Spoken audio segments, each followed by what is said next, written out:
వార్తలకు స్వాగతం. ముందుగా ముఖ్య అంశాలు.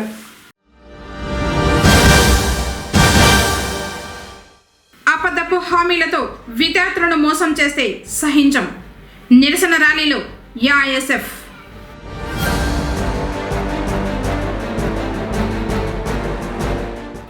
జిల్లాలో 203 అదనపు పోలింగ్ బూతులు ఏర్పాటుకు ప్రతిపాదనలు. జిల్లా కలెక్టర్ సుమిత్ కుమార్.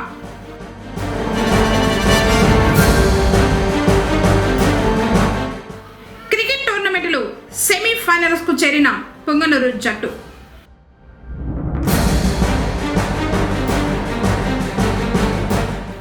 సఖీ సురక్షలో మహిళా సభ్యులకు ఉచిత వైద్య పరీక్షలు.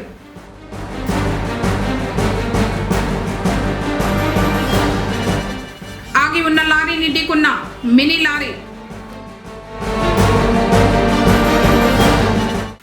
వార్తలను వివరాలు. చిత్తూరు జిల్లాలో 15,75,899 మంది ఓటర్లు ఈ తేదీకి ఉన్నారని జిల్లా కలెక్టర్ సుమిత్ కుమార్ పేర్కొన్నారు. మంగళవారం స్థానిక కలెక్టరేట్లోని Nagarjuna IAS video conference hall నందు జిల్లాలో వివిధ రాజకీయ పార్టీ ప్రతినిధులతో ఎన్నికలకు సంబంధించిన అంశాలపై సమీక్షా సమావేశం నిర్వహించారు. ఈ సందర్భంగా జిల్లా కలెక్టర్ మాట్లాడుతూ కేంద్ర ఎన్నికల సంఘం ఇచ్చిన షెడ్యూల్ ప్రకారం ఓటర్ల జాబితా స్పెషల్ ఇంటెన్సివ్ రివిజన్ నిర్వహించడం జరుగుతుందన్నారు. ఈ ప్రక్రియ ద్వారా బోగస్ మరణించిన వారిని జాబితా నుంచి తొలగించి పారదర్శకమైన ఓటరు జాబితా రూపొందించవచ్చన్నారు. జిల్లాలో 1,776 పోలింగ్ స్టేషన్ల పరిధిలో బిఎల్ఓలకు ఈ ప్రక్రియపై అవగాహన కార్యక్రమాలు నిర్వహించడం జరిగిందని, రాజకీయ పార్టీ ప్రతినిధులు తమ బిఎల్ఏ ద్వారా పరిశీలించవచ్చని తెలిపారు. దీంతో పాటు రాజకీయ పార్టీ ప్రతినిధులు తమ దృష్టికి వచ్చిన బోగస్ మరణించిన వారి వివరాలను బిఎల్ఓలకు తెలిపి ఓటరు జాబితా నుంచి తొలగించే కార్యక్రమానికి సహకరించాలని కోరారు. సంబంధిత బిఎల్ఓలు 70% మ్యాపింగ్ చేయడం జరిగిందని తెలిపారు. ఈ తేదీ నాటికి జిల్లాలో 7 నియోజకవర్గాల్లో కలిపి 15,75,899 మంది ఓటర్లు ఉన్నారని తెలిపారు. 18 సంవత్సరాల వయసు పూర్తి చేసి నూతనంగా ఓటరుగా నమోదు చేసే ప్రక్రియ సంతృప్తికరంగా కొనసాగుతూ ఉన్నదన్నారు. అంతకు మునుపు జిల్లా కలెక్టర్ గుర్తింపు పొందిన రాజకీయ పార్టీ ప్రతినిధుల సమక్షంలో ఈవీఎం గోడౌన్లను తనిఖీ చేశారు. ఈవీఎంస్ మరియు వీవీప్యాట్స్ పరిశీలించారు. కార్యక్రమంలో DRO Mohan Kumar, TDP party ప్రతినిధి Surendra Kumar, Indian National Congress party ప్రతినిధి పరదేశి, బీజేపీ ప్రతినిధి Atluri Srinivasulu, BSP party Surendra, YSRCP party ప్రతినిధి ఉదయ్ కుమార్, సిపిఎం పార్టీ ప్రతినిధి Gangaraju, election section superintendent Rajendra, సంబంధిత అధికారులు తదితరులు పాల్గొన్నారు.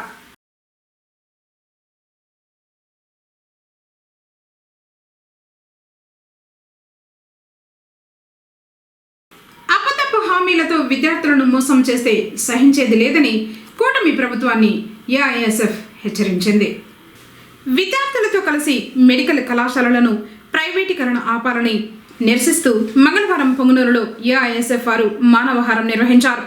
కళాశాల విద్యార్థులతో కలిసి స్థానిక ఎన్టీఆర్ కూడలి వరకు నిరసన ర్యాలీని కొనసాగించారు.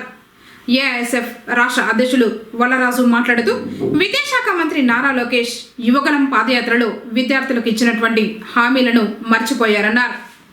కార్యక్రమంలో ఏఐఎస్ఎఫ్ చిత్తూరు జిల్లా ప్రధాన కార్యదర్శి ప్రవీణ్ కుమార్, రాష్ట్ర సమితి సభ్యులు మున్నా, జిల్లా ఉపాధ్యక్షులు సంజయ్, నాయకులు వసంత్ అమన్, సిపిఐ నాయకులు రమణారెడ్డి, రామ్మూర్తి ఈ కార్యక్రమానికి మద్దతు తెలుపగా వీరితో పాటు విద్యార్థులు తదితరులు పాల్గొన్నారు.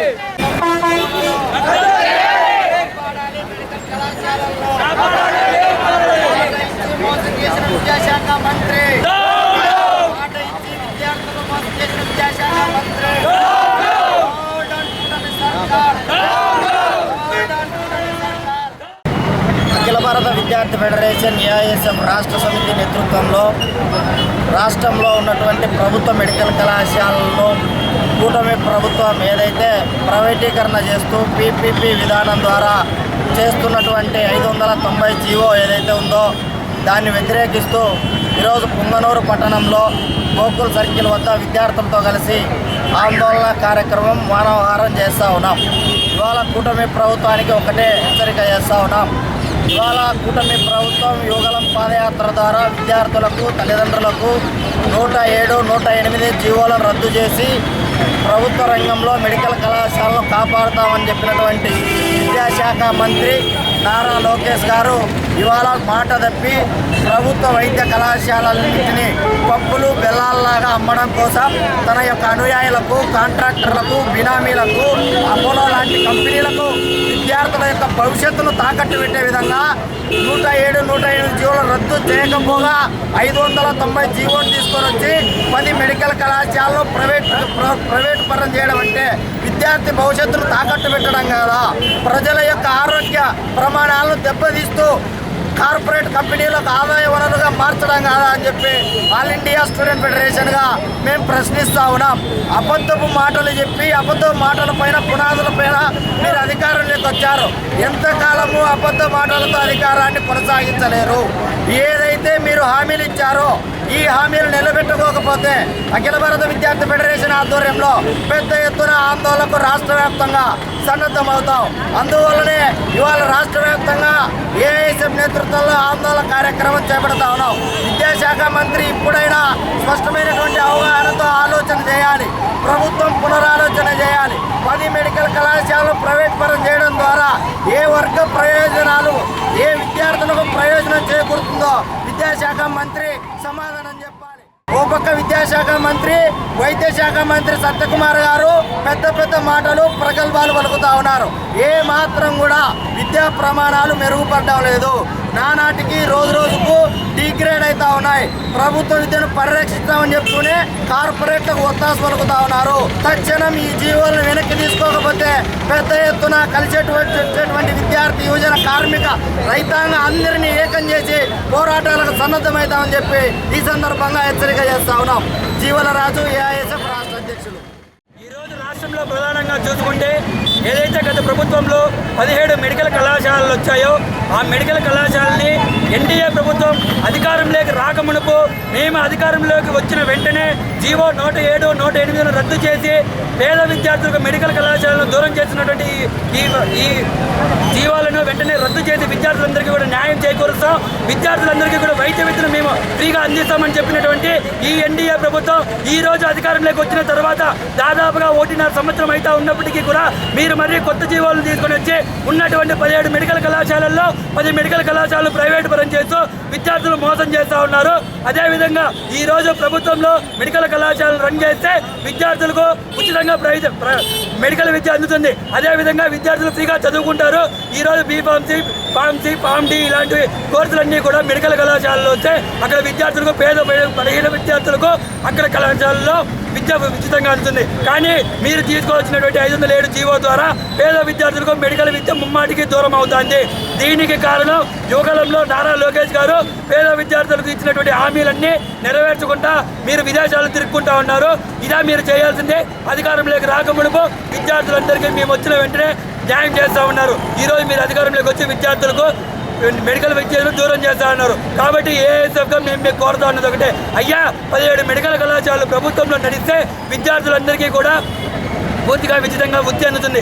ఈ రోజు మనం చూసుకున్నట్టయితే pharm D, pharm B medical విద్యలో దాదాపుగా కోట్ల రూపాయల ఫీజులతో ప్రైవేట్ వాళ్ళు అమ్ముకుంటా ఉన్నారు. కాబట్టి వెంటనే మీరు ఏదైతే పీపీపీ విధానాన్ని తీసుకొని వచ్చారో ఆ పీపీపీ విధానాన్ని వెంటనే రద్దు చేసి మెడికల్ విద్యను పేద విద్యార్థులకు అందించే విధంగా చర్యలు తీసుకోవాలని చెప్పి కూడా ఏఎస్ఎఫ్గా మేము డిమాండ్ చేస్తూ ఉన్నాం. లేని పక్షంలో పెద్ద ఎత్తున విద్యార్థులందరినీ పోగు చేసుకుని నిరసన కార్యక్రమాలు, ధర్నా కార్యక్రమాలు కూడా చేపడతామని చెప్పి కూడా ఈ సందర్భంగా తెలియజేస్తూ ఉన్నాం.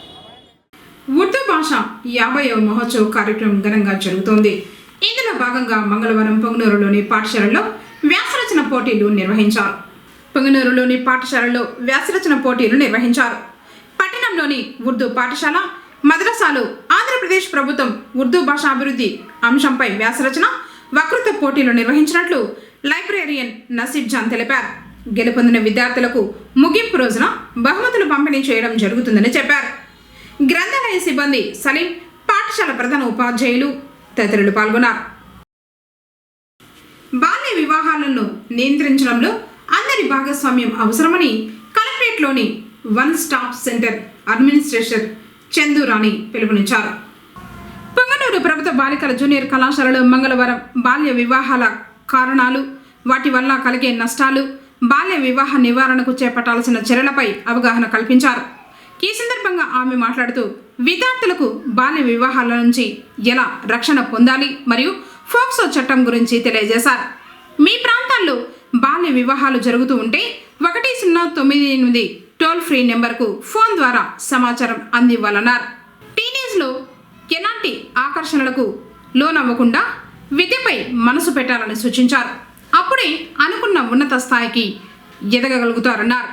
కళాశాల ప్రిన్సిపల్ గంగాధర్ నాయుడు, మహిళా పోలీసులు శ్రీలక్ష్మి, మనోమిత్ర, వైష్ణవి, కళాశాల అధ్యాపకులు రాధాకృష్ణ, ఎన్ఎస్ఎస్ ప్రోగ్రాం అధికారి శరవణ్ కుమార్, ప్రదీప్ కుమార్ తదితర సిబ్బంది పాల్గొన్నారు. తర్వాత బాల్య వివాహ ముక్త్ భారత్ ప్రతిజ్ఞ చేయించారు.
పరిధిలోని ఓ ప్రైవేటు కళ్యాణ మండపంలో మంగళవారం మహిళలకు ఉచిత వైద్య పరీక్షల్ని నిర్వహించారు. సుమారు 600 మందికి పైగా డ్వాక్రా సంఘ సభ్యులు ఈ వైద్య శిబిరాన్ని సద్వినియోగం చేసుకున్నారు. ఈ సందర్భంగా సఖీ సురక్ష పథకం chief medical officer doctor Surendra మాట్లాడుతూ 35 సంవత్సరాల వయసు పైబడిన స్వయం సహాయక సంఘాల సభ్యులకు ఈ పథకం ద్వారా ఉచిత వైద్య పరీక్షలు నిర్వహించామన్నారు. మహిళల ఆరోగ్య పరిరక్షణ, మహిళల సురక్షిత జీవన విధానాలపై అవగాహన పెంపొందించేందుకు ఈ కార్యక్రమం నిర్వహించబడుతుందన్నారు. ఈ పథకంలో భాగంగా 16 రకాల వైద్య పరీక్షలు నిర్వహించి రిపోర్ట్లు మహిళల వాట్సాప్లకు పంపుతారన్నారు.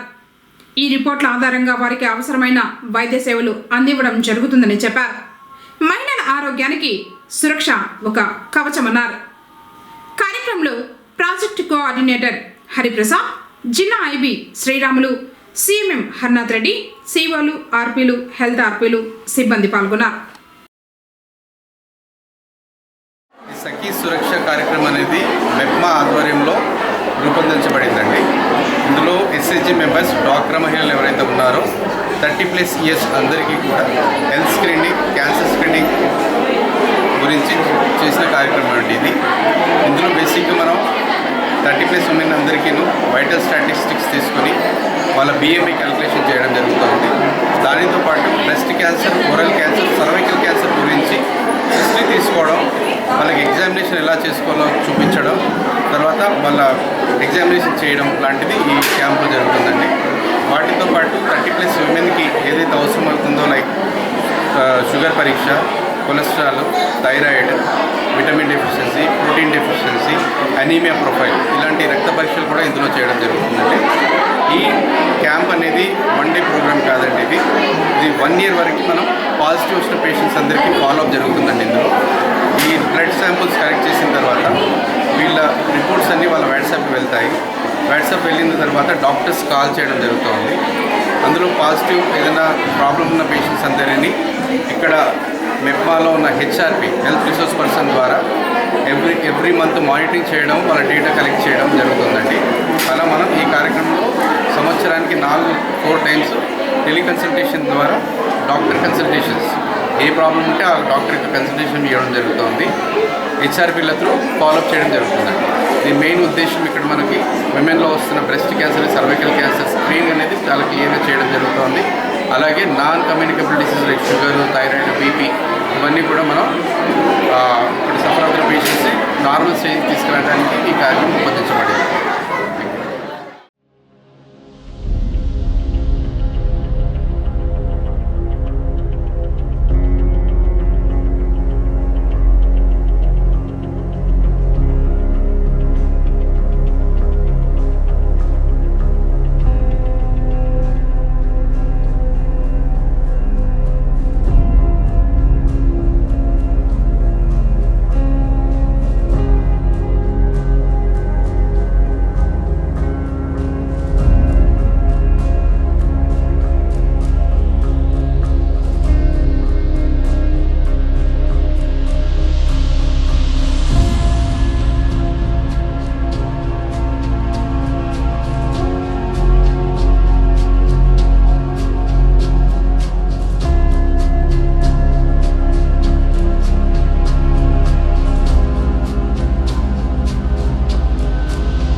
ఏసీ బస్సు ఛార్జీలు తగ్గించినట్లు Punganur RTC depot DM Dinesh తెలిపారు.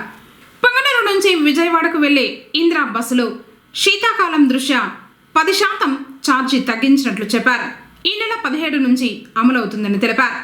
పాత ఛార్జీ 1,280 రూపాయలు ఉండగా కొత్త ఛార్జీ 1,165 రూపాయలు. పుంగనూరు, మదనపల్లి, తిరుపతి మీదుగా విజయవాడకు ఈ బస్సు చేరుకుంటుందని అన్నారు. ఈ విషయాన్ని గమనించి ప్రజలు, ప్రయాణికులు ఈ అవకాశాన్ని సద్వినియోగం చేసుకోవాలని విజ్ఞప్తి చేశారు. పలమనేరు డివిజన్ ఉపాధ్యాయులకు జరుగుతున్న క్రికెట్ టోర్నమెంటులో పుంగనూరు జట్టు సెమీఫైనల్స్కు చేరుకుంది. చౌడేపల్లి మండలం దాదేపల్లి మైదానంలో ఈ టోర్నమెంట్ జరుగుతుంది. పలమనేరు జట్టుపై పుంగనూరు జట్టు విజయం సాధించింది. పుంగనూరు జట్టుకు తులసిదాస్ సారథ్యం వహించారు.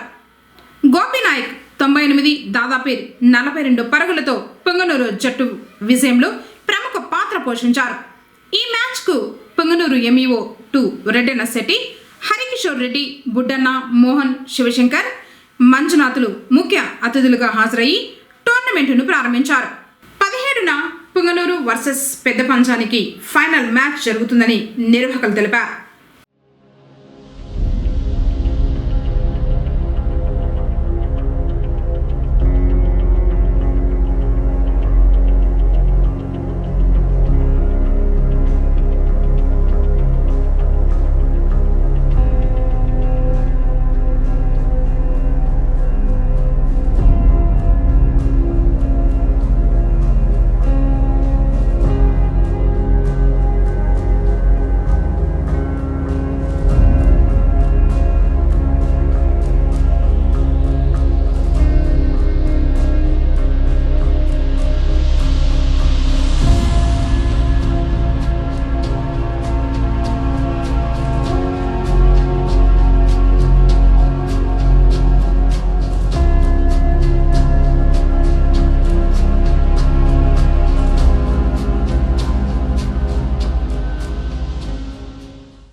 పట్టణంలోని గ్రామ దేవతల ఆలయాల్లో మంగళవారం సందర్భంగా ప్రత్యేక పూజలు జరిగాయి.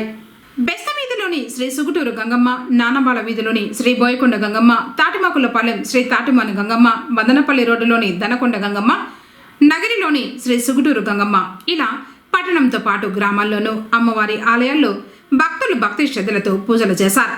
నిమ్మకాయ దీపాలను వెలిగించి మొక్కులు చెల్లించుకున్నారు.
ధర్మకర్తల మండలి అధ్యక్షులు బిఆర్ నాయుడు అధ్యక్షతన మంగళవారం తిరుమల అన్నమయ్య భవనంలో ధర్మకర్తల మండలి సమావేశం జరిగింది. ఇందులో ముఖ్య నిర్ణయాలు తీసుకున్నారు. టీటీడీ ఆలయాలకు ధ్వజస్తంభం రథాలు తయారు చేసేందుకు పలంనేరులో 100 ఎకరాల్లో దివ్య వృక్షాలు పెంచేందుకు నిర్ణయం తీసుకున్నారు. తిరుపతిలోని శ్రీ పద్మావతి చిన్నపిల్లల హృదయాలయంలో అత్యాధునిక సౌకర్యాలు కల్పించేందుకు అదనంగా 48 కోట్లు మంజూరుకు ఆమోదం తెలిపారు. TTD board education sub committee ఇచ్చిన నివేదిక ఆధారంగా టీటీడీలోని 31 విద్యా సంస్థల్లో డిజిటల్ క్లాస్ రూమ్లు, సీసీ కెమెరాలు, కంప్యూటర్లు, అందుకు అవసరమైన సాఫ్ట్వేర్లు, అవసరమైన సిబ్బంది తదితర సౌకర్యాలను కల్పించేందుకు ఆమోదం తెలిపింది. మొట్టమొదటిది టీటీడీ ఆలయాలు ఏదైతే ఉన్నాయో, తర్వాత దేశంలో ఉన్నటువంటి మిగతా ఆలయాలకు కూడా ధ్వజస్తంభాలు టీటీడీ నుంచి ఏర్పాటు చేయాలనే ఉద్దేశంతో పలమనేరు దగ్గర ఉన్నటువంటి మన టీటీడీ ల్యాండ్లో 100 ఎకరాల్లో మనం ఈ ధ్వజస్తంభానికి సంబంధించినటువంటి చెట్ల పెంపకం కోసం ప్రణాళిక సిద్ధం చేస్తున్నాం. రెండవది, తిరుపతిలోని పద్మావతి చిన్నపిల్లల హృదయాలు ఏదైతే హాస్పిటల్ ఉందో దానికి కొంత ఇన్కంప్లీట్ ఉంది బిల్డింగు. సో అది అత్యాధునిక సౌకర్యాలతో దాన్ని తయారు చేయాలనేటువంటి ఉద్దేశంతో ఇంకో 48 కోట్లు శాంక్షన్ చేయడం జరిగింది. ఇక త్వరలోనే అది కంప్లీట్ చేసుకొని ఇనాగ్రేషన్ చేసుకోవటం కూడా జరుగుతుంది. ఇక పోతే TTD board education sub committee ఇచ్చిన నివేదిక ఆధారంగా టీటీడీలోని 31 విద్యా సంస్థల్లో డిజిటల్ క్లాస్ రూమ్లు, సీసీ కెమెరాలు, కంప్యూటర్లు, అందుకు అవసరమైనటువంటి సాఫ్ట్వేర్, ఇవన్నీ కూడా సిబ్బంది తదితర సౌకర్యాలు కల్పించేందుకు ఆమోదం తెలపడం జరిగింది.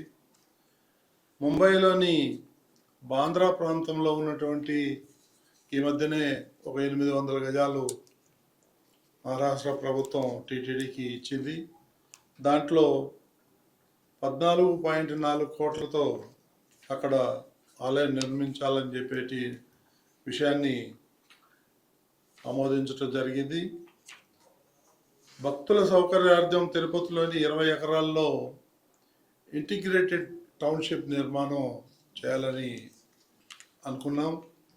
దానికి ఇప్పుడు ఎక్కడైతే తిరుమలలో కింద అలిపిరి దగ్గర ఈ శిల్పకళలు ఏదైతే తయారు చేస్తున్నారో వాళ్ళని వేరే చోటకు మార్చి అక్కడ ఉన్నటువంటి 20-25 ఎకరాల్లో అక్కడ ఒక పెద్ద టౌన్షిప్ 20-25 వేల మంది భక్తులకి సౌకర్యార్థం ఉండేటట్టుగా వసతి, అక్కడనే వాళ్ళకి అన్నదానం, అక్కడి నుంచి పైకి రావడానికి ట్రాన్స్పోర్టు, ఒక ఎంటర్టైన్మెంటు, ఇవన్నీ కూడా టూరిస్ట్ కాంప్లెక్స్ కట్టాలనేటువంటిది ఉద్దేశంతో ఈరోజు బోర్డు ఆమోదం తెలిపింది. పుంగనూరు మదనపల్లి మార్గంలోని సుగాలిమిట సమీపంలో సోమవారం రాత్రి జరిగిన రోడ్డు ప్రమాదంలో 2 తీవ్రంగా గాయాలయ్యాయి. పోలీసుల కథనం మేరకు వివరాలు ఇలా ఉన్నాయి. తమిళనాడు రాష్ట్రానికి చెందిన 29 సంవత్సరాల అశోక్, 30 సంవత్సరాల శివకుమార్, 29 సంవత్సరాల ప్రదీప్, 28 సంవత్సరాల క్లీనర్ అస్సాంలు కలిసి పుంగనూరుకు వస్తూ ఉండగా మార్గ మధ్యంలోని సుగాలిమిట వద్ద ఆగి ఉన్న లారీని ఢీకొన్నారు. ఈ ప్రమాదంలో 4 తీవ్రంగా గాయపడి లారీ ముందు భాగం దెబ్బతింది. గాయపడిన వారిని స్థానికులు పుంగనూరు ఏరియా ఆసుపత్రికి తరలించారు, చికిత్సలు అందించారు. అశోక్ పరిస్థితి తీవ్రంగా ఉండటంతో మెరుగైన చికిత్స కోసం తిరుపతికి తరలించారు. ఈ మేరకు పోలీసులు కేసు నమోదు చేసి దర్యాప్తు చేస్తున్నారు. సహజ ఇంధన వనరులు పొదుపుగా వినియోగించుకోవాలని జిల్లా కలెక్టర్ సుమిత్ కుమార్ పేర్కొన్నారు. మంగళవారం ఉదయం విద్యుత్ శాఖ ఆధ్వర్యంలో పట్టణంలోని కట్టమంచి వివేకానంద విగ్రహం నుంచి విద్యుత్ ఆదాపై అవగాహన ర్యాలీని కలెక్టర్ పచ్చజెండా ఊపి ప్రారంభించారు. ఈ సందర్భంగా కలెక్టర్ మాట్లాడుతూ ప్రతి ఒక్కరూ విద్యుత్తును పొదుపుగా వినియోగిస్తే ఎన్నో ప్రయోజనాలు చేకూరుతాయన్నారు. ఆంధ్రప్రదేశ్ రాష్ట్రం ఇంధనం పొదుపులో మంచి ఫలితాలు సాధిస్తూ ఉందని తెలిపారు. జిల్లాలో 200 మెగా కిలోవాట్స్ ద్వారా PM సూర్యగర్ పథకం ద్వారా నిర్మాణం పనులు చేపడుతున్నామని తెలిపారు. అందరం కలిసి పనిచేస్తే విద్యుత్ పొదుపు వలన 5,000 మెగావాట్స్ పొదుపు చేసుకోవచ్చని తెలిపారు. ప్రభుత్వ భవనాల్లో పీఎం సూర్యఘర్ పథకం ద్వారా సోలార్ విద్యుత్ ఆదాయం చేసుకోవచ్చని తెలిపారు. విద్యుత్ పొదుపు లక్ష్యంగా కృషి చేయాలని, భావితరాల దృష్ట్యా విద్యుత్తును ఆదా చేయాలని పిలుపునిచ్చారు. జిల్లా వ్యాప్తంగా విద్యుత్ పొదుపుపై పాఠశాల విద్యార్థులకు వ్యాసరచన, వక్తృత్వ మరియు చిత్రలేఖన పోటీలు నిర్వహించడం జరుగుతుందన్నారు. ఈ ర్యాలీ ముఖ్య ఉద్దేశం ఒకటి, ఎనర్జీ సేవ్ చేయాలి. అందరికీ తెలుసు, ఆంధ్రప్రదేశ్ రాష్ట్రం ఎనర్జీ కన్జర్వేషన్లో అగ్రస్థానంలో ఉంటారు. ఈ సందర్భంగా ఈ వారం డిపార్ట్మెంట్కి ప్రెసిడెంట్ అవార్డు కూడా ఇవ్వడం జరిగింది. ముఖ్యంగా మన జిల్లాలో కూడా సోలార్ ఎనర్జీ రైతుల కోసం పిఎం కుసుమ్ స్కీమ్ ఉండొచ్చు, హౌస్ హోల్డ్స్ కోసం పిఎం సూర్యఘర్ స్కీమ్ ఉండొచ్చు. వివిధ స్కీమ్స్ ద్వారా ఎనర్జీ కన్జర్వేషన్ మీద ఫోకస్ పెడుతున్నాము. మన జిల్లాలో చూస్తే పిఎం కుసుమ్ సందర్భంగా మాట్లాడితే హైయెస్ట్ అలొకేషన్ స్టేట్లో సుమారుగా 200 మెగావాట్ అలాట్ చేయడం జరిగింది. వర్క్స్ కూడా జరుగుతున్నాయి. రైట్ అలొకేషన్ చూస్తే కూడా రిన్యూవబుల్ ఎనర్జీ, విండ్ ఎనర్జీ ఉండొచ్చు, సోలార్ ఎనర్జీ ఉండొచ్చు, ఆల్రెడీ 50% దాటింది. సో గతంలో కోల్ ద్వారా, ఫోజిల్ ఫ్యూల్ ద్వారా ఎనర్జీ ఉత్పాదనం ఎక్కువగా ఉండేవి, కానీ ఇప్పుడు సోలార్ ద్వారా, విండ్ ద్వారా ఎనర్జీ పెరిగింది. సో కానీ ఇంకా సేవ్ చేయాలి. అందరూ బేసిక్లీ ఎనర్జీ కన్జర్వేషన్ మీద కొంచెం అటెన్షన్ చేయాలి. ఈ సందర్భంగా నేను ఇస్మాయిల్ గారు కూడా రిక్వెస్ట్ చేస్తాను, హెచ్ఓడికి స్కూల్స్లో కూడా పిల్లలకి కూడా బేసికలీ ఈ సందర్భంగా అవగాహన క్రియేట్ చేయాలి. డిస్ట్రిక్ట్ ఎడ్యుకేషన్ ఆఫీసర్తో సహా కలిపి స్కూల్స్లో కాంపిటీషన్స్ కూడా మనం ఏర్పాటు చేస్తాము. పిల్లలకి కూడా బేసిక్లీ జాగ్రత్తగా ఇస్తాము. కలెక్టరేట్లో కూడా, మిగతా గవర్నమెంట్ బిల్డింగ్స్లో కూడా సోలార్ ఎనర్జీ ఎక్కువగా ఎలా పెట్టాలి, ప్యానల్స్ ఎట్లా పెట్టాలి, అక్కడ కూడా మనం విచారణ చేస్తున్నాం. 50 రోజుల్లో ప్రతి బిల్డింగ్లో ఒక సోలార్ ప్యానెల్ ఉంటుంది. ఎనర్జీ సేవ్ చేస్తాము. ఈ ఎనర్జీ సేవ్ చేస్తే అందరికీ బెనిఫిట్ వస్తుంది. ఆంధ్రప్రదేశ్కి సేవింగ్స్ ఉంటాయి. మన రాష్ట్ర ముఖ్యమంత్రి వాళ్ళు ఎప్పుడూ రిఫార్మ్స్ గురించి మాట్లాడుతుంటారు, చెప్తుంటారు. మనమందరూ కలిసి పని చేస్తే సుమారుగా 5,000 కోట్ల వరకు మనం సేవింగ్ చేసుకోవచ్చు. సో ఆ విజన్ పరంగా మనం అందరూ పనిచేస్తున్నాము.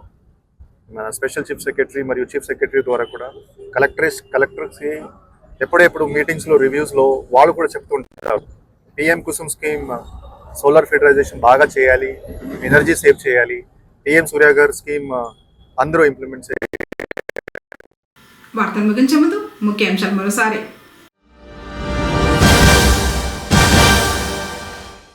అబద్ధపు హామీలతో విద్యార్థులను మోసం చేస్తే సహించం. నిరసన ర్యాలీలో ఏఐఎస్ఎఫ్.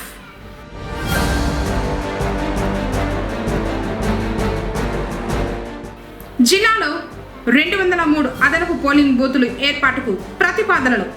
జిల్లా కలెక్టర్ సుమిత్ కుమార్.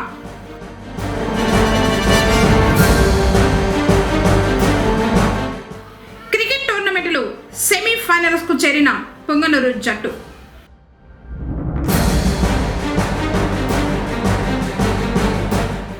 సఖీ సురక్షలో మహిళా సభ్యులకు ఉచిత వైద్య పరీక్షలు.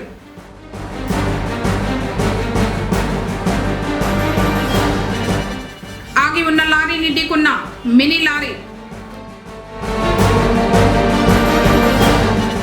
తిరిగి కేసీటీవీ వార్తలతో మళ్ళీ కలుసుకుందాం. అందరికీ నమస్కారం.